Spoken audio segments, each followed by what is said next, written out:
Hello students, आपको differential geometry में एक चैप्टर पढ़ाया जा रहा है इस समय जियोडेसिक्स। ठीक है, तो उसमें थ्योरम ले रहे हैं necessary and sufficient condition for u curve v g equal to constant is to be geodesic on the general surface is.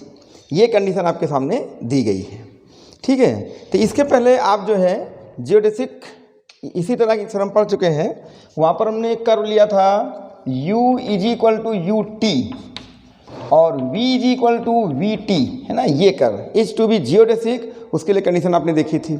अच्छा, यहाँ पे क्या है, यहाँ पर u जो है u कर्व है तो u तो पैरामीटर हो जाएगा, है ना। लेकिन v जो है वो कांस्टेंट है। यहाँ पर मतलब एक को इन्होंने कांस्टेंट कर दिया है, एक को पैरामीटर में रखा है। एक आर्टिकल इसकी और बन जाएगी, उसमें हम u को कांस्टेंट कर देंगे, v को पैरामीटर कर देंगे, यानी ये थ्योरम पेयर में है ना। तो एक हम थ्योरम दे रहे हैं जिसमें u कर्व तो v कांस्टेंट है। अगली थ्योरम में क्या आएगा, v कर्व u कांस्टेंट हो जाएगा। तो इसका मतलब हो गया कि एक थ्योरम अगर हम आपको अच्छे से समझा देते हैं तो दूसरी थ्योरम आप अपने से कर सकते हैं, कोई दिक्कत नहीं आएगी, है ना। तो चलिए इसको एक बार फिर से समझ लीजिए। आपको नेसेसरी एंड सफिशिएंट कंडीशन बताना है for u curve v g equal to constant. तो यहाँ पर हम u को एक पैरामीटर ले लेंगे t some parameter and v g equal to constant, तो हमने ले लिया v g equal to c some constant, ऐसा लेंगे, है ना। ये कर्व आपके सामने लिया जाएगा। ठीक है, तो उसके लिए कह रहा है कि ये कर्व अगर जियोडेसिक हो जाए ऑन द जनरल सरफेस तो कंडीशन फॉर दैट ये होगा। उसके लिए ये कंडीशन आपके सामने आएगी, इसको आप प्रूव करके दिखाइए। फिर हम अगली थ्योरम जब लेंगे तो वहाँ पर v is equal to t ले लेंगे और u is equal to some constant, इस तरह से लिया जाएगा। ठीक उल्टा, इसमें v जो है कांस्टेंट था, यहाँ पे v पैरामीटर हो जाएगा t का और u जो है यहाँ पर कांस्टेंट हो जाएगा। तो सेम थ्योरम है, एक थ्योरम तैयार करेंगे, दूसरी ऑटोमेटिक आपकी तैयार हो जाएगी। अब आप प्रोसेस पर ध्यान दीजिएगा कि हम कैसे इसको शुरू करते हैं। ठीक है, तो चलिए इतना कॉपी कर लीजिए पहले।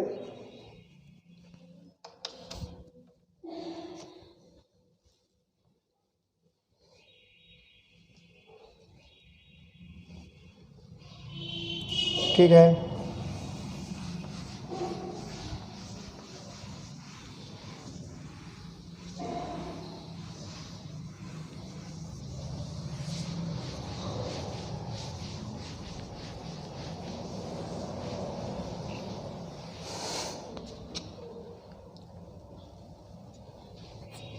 तो यहाँ पर आपने देखा कि हम u कर्व ले रहे हैं तो u में भी टेकन एज पैरामीटर और v इज कांस्टेंट। तो यहाँ पे लिख देते हैं प्रूफ में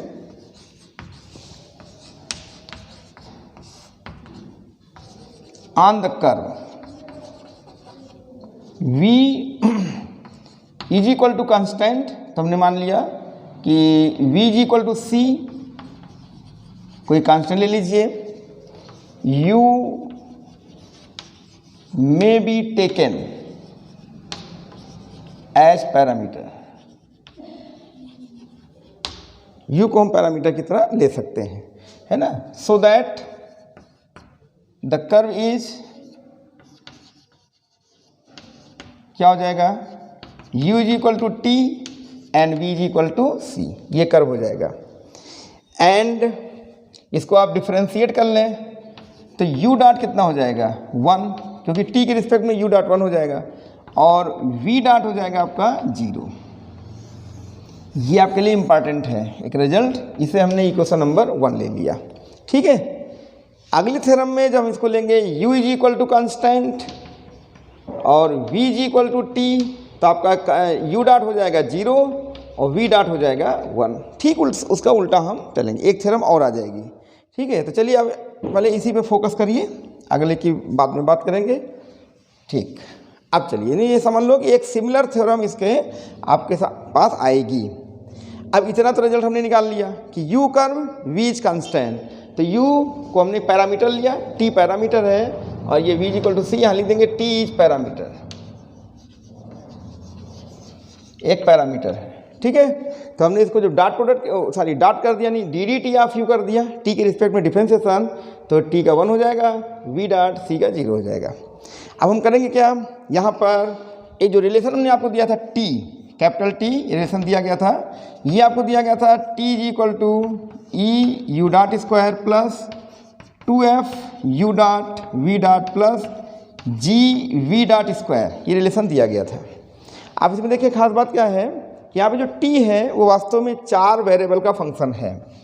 t is the function of u v u dot और v डॉट, ठीक है, ये 4 वेरिएबल फंक्शन होते हैं। तो हम यहाँ पे क्या करेंगे कि t का हम लोग बारी बारी से सभी के रिस्पेक्ट में u v u dot v dot, यानी हम ये सब यहाँ पर फाइंड करेंगे। u डॉट या पहले v लिख दो, कोई दिक्कत नहीं, फिर डेल t u डॉट और v डॉट t, ये हम सबसे पहले निकालेंगे, है ना। देखिए क्यों, क्योंकि t is a function of u v u dot v dot, तो we differentiate t partially with respect to u v u dot v dot. तो आप जानते हैं पार्शियल डिफरेंशिएशन में जिसके रिस्पेक्ट में डिफरेंशिएट करते हैं वही तो वेरिएबल लेते हैं, बाकी सभी क्या है रेस्ट, वो सब कांस्टेंट होते हैं। तो जैसे हम यहाँ पे u के रिस्पेक्ट में कर रहे हैं तो u के रिस्पेक्ट में तो बाकी ये तीनों क्या हो जाएंगे, कांस्टेंट कंसीडर किए जाएंगे। इस तरह से एक डेरिवेशन आगे बढ़ाते हैं और ये 4 क्वांटिटी निकाल कर पहले लाते हैं, उसके बाद हम देखते हैं क्या करना है ना। डिफरेंशिएशन करने के बाद ध्यान रखना है कि जहाँ पर u डॉट हमें मिलता है वहाँ पर हम 1 कर देंगे, जहाँ पर v डॉट मिलता है वहाँ पर हम 0 कर देंगे। एक चीज़ और, एक सिंबल और दे दें कि अगर यहाँ पर e है और इसका हम u के रिस्पेक्ट में डिफरेंशिएशन करते हैं तो इसे लिया जाएगा e1। अगर हम e का v के रिस्पेक्ट में करते हैं तो इसका सिंबल लिया जाएगा e2 एटसेट्रा। क्यों, क्योंकि यहाँ पर f भी आ सकता है, g भी आ सकता है, तो सभी के लिए ऐसा है। u है तो 1 लिखना है, v है तो 2 लिखना है, ये चीज़ आपको ध्यान रखना है। ये सारी बातें ध्यान रख के तब हम डेरिवेशन शुरू करते हैं। तो चलिए इतना कॉपी कर लीजिए, फिर हम ये 4 क्वान्टिटी निकालते हैं। इसे कॉपी करें आप।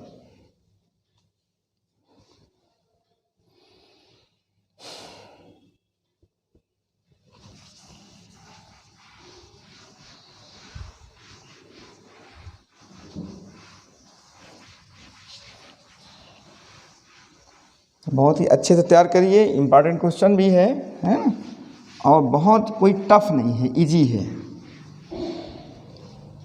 देखिए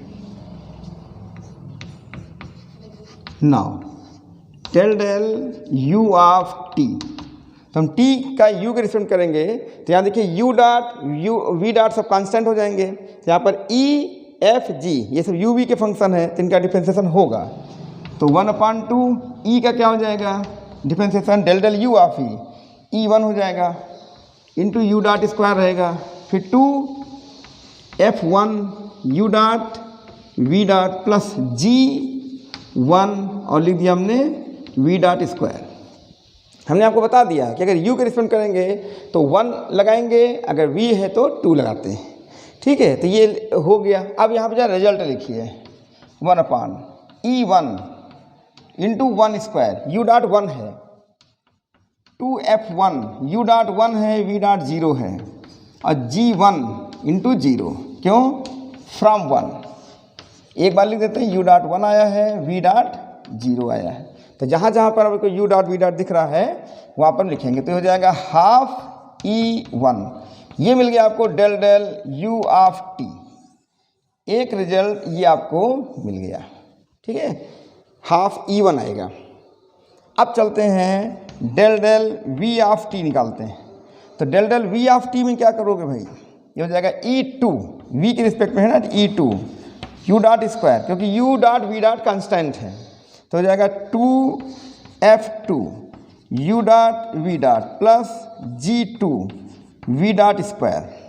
वैल्यू रख दीजिए u डॉट v डॉट की अपान e2 u डॉट 1 है plus 2f2 u dot 1 v dot 0 और प्लस g2 v डॉट 0, ये बनेगा। तो यहाँ पर del del v of t is equal to हो जाएगा हाफ e2।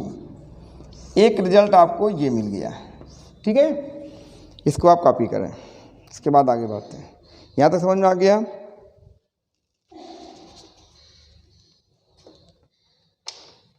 कॉपी करिए। ये रिजल्ट ज़रा हम साइड में लिख लेते हैं, है ना, ये भी खो जाएगा।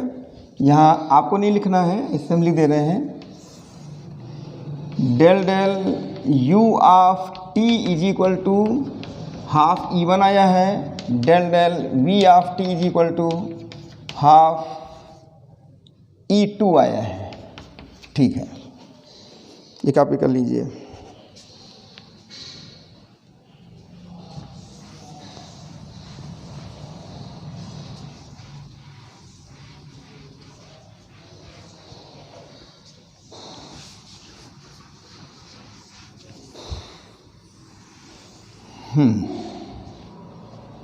अब आप क्या करेंगे, del del u dot of t, अब हम यू डॉट के रिस्पेक्ट में जाएंगे, तो यू डॉट में फिर आपका यू डॉट ही वेरिएबल होगा, बाकी सब कांस्टेंट हो जाएंगे, ई एफ जी सभी कांस्टेंट हो जाएंगे। तो यहाँ पे क्या लिखा जाएगा, half E into two U dot, ठीक है, यू डॉट का यू डॉट के रिस्पेक्ट में, और टू एफ यू डॉट का 1 हो जाएगा, तो वी डॉट केवल बचेगा, और जी ये तो 0 हो जाएगा, क्योंकि यहाँ पे जी भी कांस्टेंट, वी डॉट भी कांस्टेंट है। अब यहाँ पे वैल्यू रख दीजिए, तो half into two E into 1 plus 2f into 0, ठीक है, तो ये बच जाएगा आपका ई बच जाएगा, वही यू डॉट 1 रखा गया है और वी डॉट 0, तो आपका बन जाएगा del del u dot of t is equal to e. ये आपको थोड़ा ध्यान रखना है, तो कॉपी कर लीजिए। अब इसके बाद हम v डॉट के रिस्पेक्ट में जाएंगे, ठीक है, चलो यहाँ कर देते हैं, del del v dot of t is equal to, ये हो जाएगा 1/2, v डॉट में ये 0 हो जाएगा, 2f इंटू यू डॉट का तो ऐसे ही रहेगा, v डॉट का 1 हो जाएगा, और plus g into 2v dot हो जाएगा, ऐसा बनेगा ये। अब यहाँ u डॉट को रखिए, तो हाफ 2f इंटू 1 प्लस ये 0 हो जाएगा, v डॉट 0 है, तो इसका रिजल्ट आ जाएगा f। तो del del v dot of t is equal to f। ये 4 रिजल्ट आपके आ चुके हैं, ठीक है। तो हम यहाँ पर इसको ज़रा सा कलेक्ट कर लेते हैं, del del u dot of t is equal to e और del del v dot of t is equal to f। इतने रिजल्ट आपको मिल चुके हैं, ठीक है। अब इनको हम यूज करेंगे, तो जरा कॉपी करिए,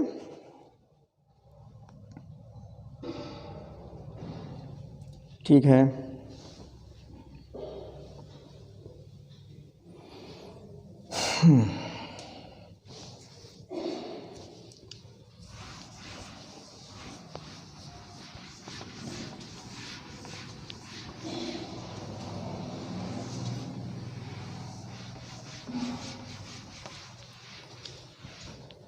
अब आपको कैपिटल यू और कैपिटल वी में के लिए एक रिलेशन बताया गया था, है ना, कैपिटल यू का कैपिटल वी का रिलेशन बताया गया था, वो आपको याद होना चाहिए, हमने फर्स्ट लेक्चर में दिया है ना, वो यहाँ पे यूज करेंगे, जिससे हम कैपिटल यू और वी की वैल्यू निकाल लेंगे।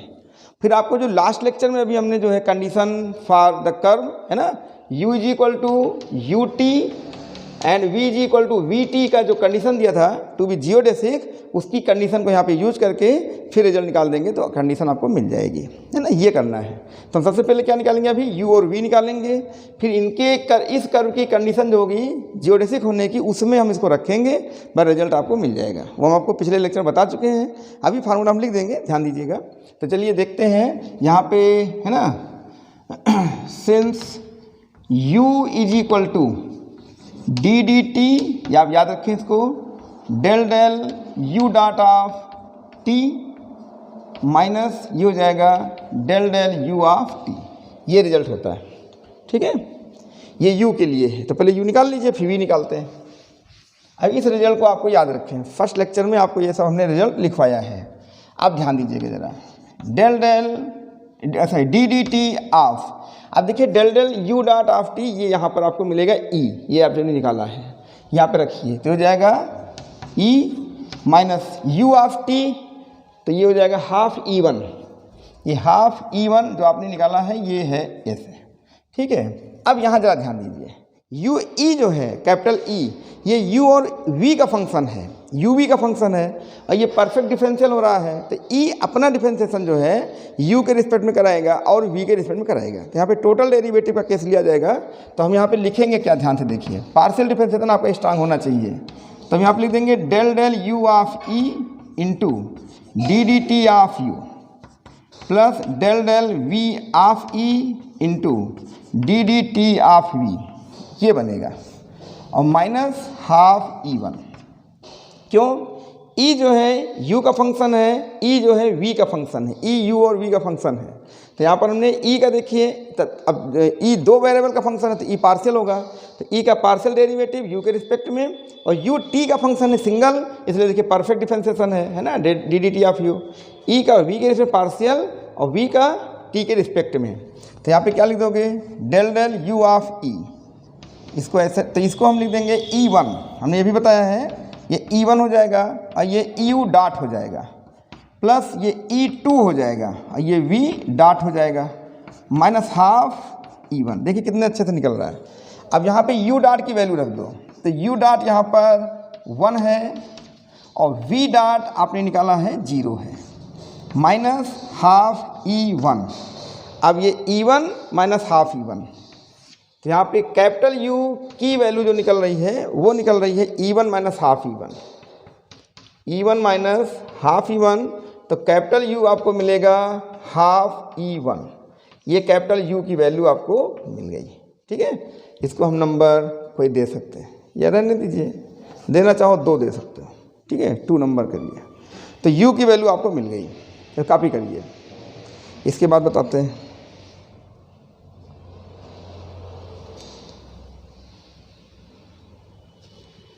ठीक है। अब इसी तरीके से हम v की वैल्यू निकालेंगे, कॉपी कर लीजिए, आगे बढ़ते हैं।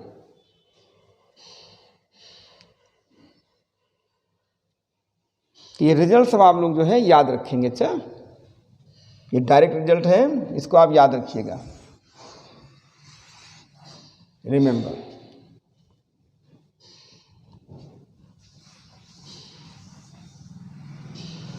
अब इसी तरीके से v की वैल्यू हम लोग कंसीडर करेंगे।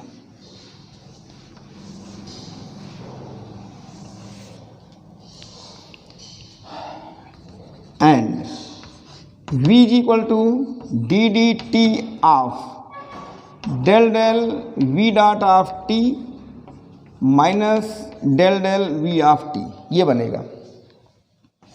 तो v is equal to ddt of del del v dot t, देखिए v डॉट t ये f आ जाएगा, है ना, यहाँ f है, तो ये हो जाएगा f माइनस, और del del v of t ये आपको देखो दिख रहा होगा हाफ ई टू, यहाँ लिख देंगे ना, हाफ ई टू।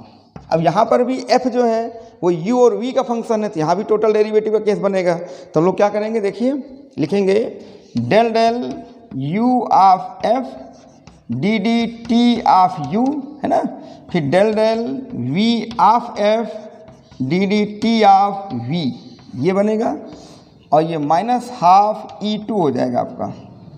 अब ये बन जाएगा f1 u के रिस्पेक्ट में, है ना, और ये u डॉट हो जाएगा, प्लस ये बन जाएगा f2 और ये v डॉट हो जाएगा, और माइनस हाफ e2। ध्यान से देखिए, u डॉट की वैल्यू 1 होगी, तो f1 इंटू 1 और f2 इंटू 0, v डॉट 0 है, माइनस हाफ e2, तो आपको v की वैल्यू मिल जाएगी f1 माइनस हाफ e2, ये हो गया आपका v। ठीक है, ये हो गया क्वेश्चन नंबर 3। अब इतना आप जो है पहले कॉपी कर लें, उसके आगे बढ़ते हैं।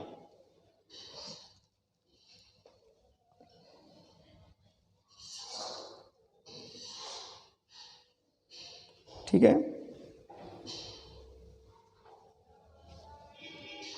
अब इसके बाद जो लास्ट लेक्चर में हमने थ्योरम दी थी, है ना, उसको जो है आप देखिएगा, तो उसमें हमने u is equal to u t, v is equal to v t, एक कर्व था, उसको बताया था कि अगर ये जियोडेसिक हो जाता है तो कंडीशन क्या होगी।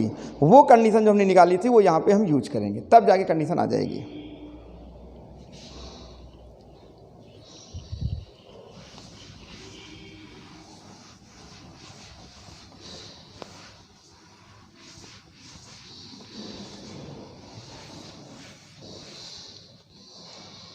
नाउ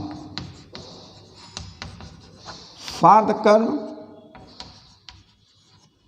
ठीक है, v इज इक्वल टू सी, यहाँ पे u पैरामीटर है, तो टू बी ए जियोडेसिक, ठीक है, the condition is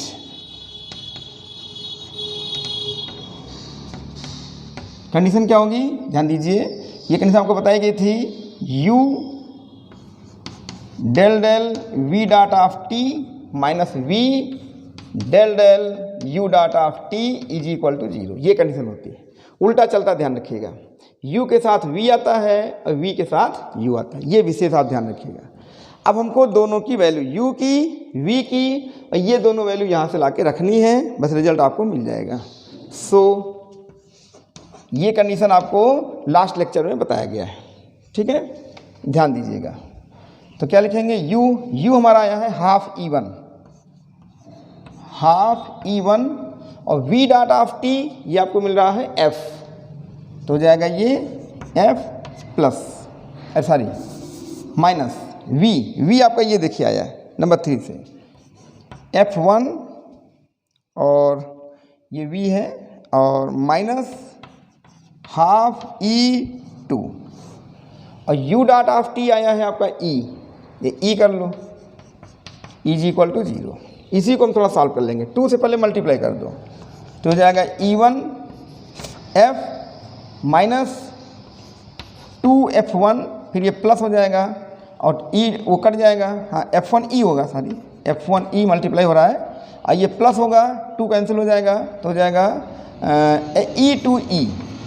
E2e is equal to 0, ठीक है। अब आप जिस तरह से इसको चाहें लिख सकते हैं, जैसे E2r या जैसा वो दे रहे थे वैसे कर सकते हो, E2 plus FE1 minus 2EF1 is equal to 0, ये कंडीशन है, विच इज रिक्वायर्ड कंडीशन।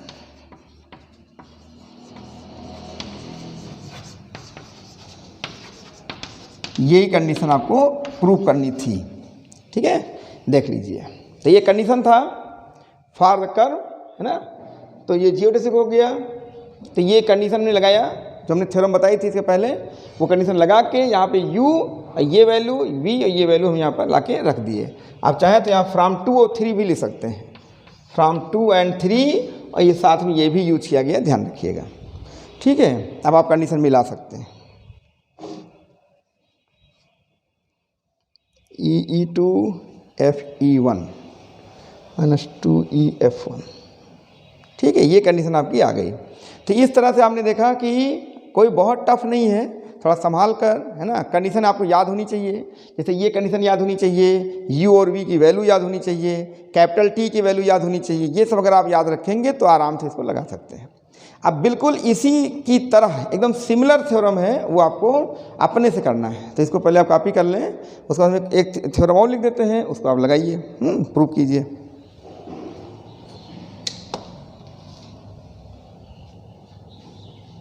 चलिए,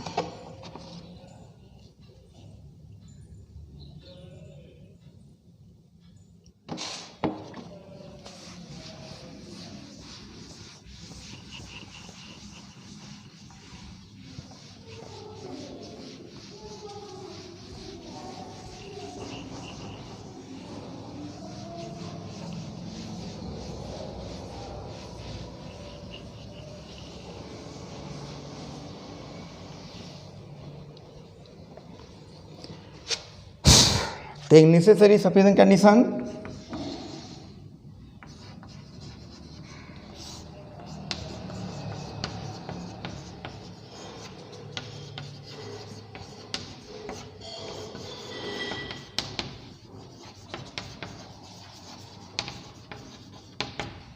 कंडीशन।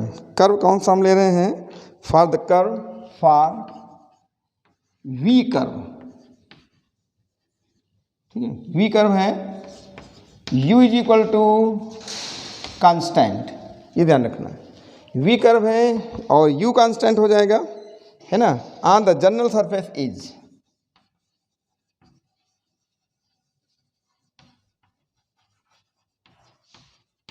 कंडीशन आपको प्रूव करनी है G1 plus FG2 minus 2GF2 is equal to 0।